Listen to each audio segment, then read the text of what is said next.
Aaron always brags about how good of a cook he is. Well, maybe I could beat him in a cooking competition, just knock him down a peg. I thought that'd be really funny. And Aaron knew I had no shot. He knew. And so he just, instead of accepting the challenge, he just said, why don't you come over to my house this Saturday, which was yesterday, and we'll just cook together. We'll just cook together. But we had a plan to make some stuffed shells.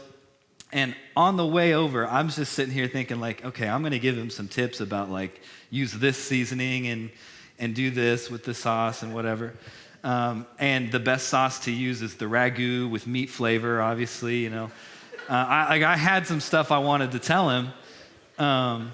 But when I got there, he had all these ingredients, all these vegetables.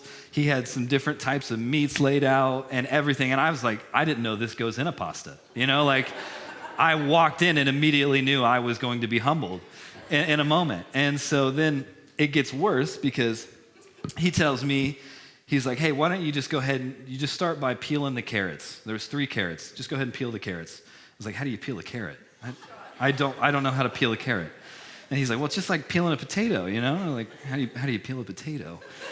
And so he gave me the peeler, or he showed me. He's like, just do this to the carrot, you know, just peel it.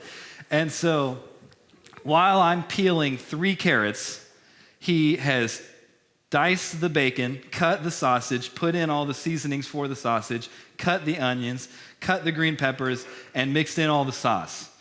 And then I finished the 3 carrots. And so then he's like, okay, well, while I'm doing a couple other things, why don't you just stir the sauce? Just stir it. You know, he's just having fun. And then he said, all right, well, Taylor, maybe your next step, we're going to have green beans on the side, so why don't you just cut the ends of the green beans with a knife. And then the worst part was he had a couple of his young kids come in and they said, well, that's normally the job I do. And so I was like, I'm doing a kid's job right now. That's the level he sees I am of a cook.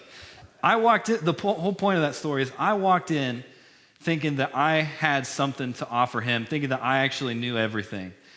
And he actually he helped me realize I don't know the first thing about cooking.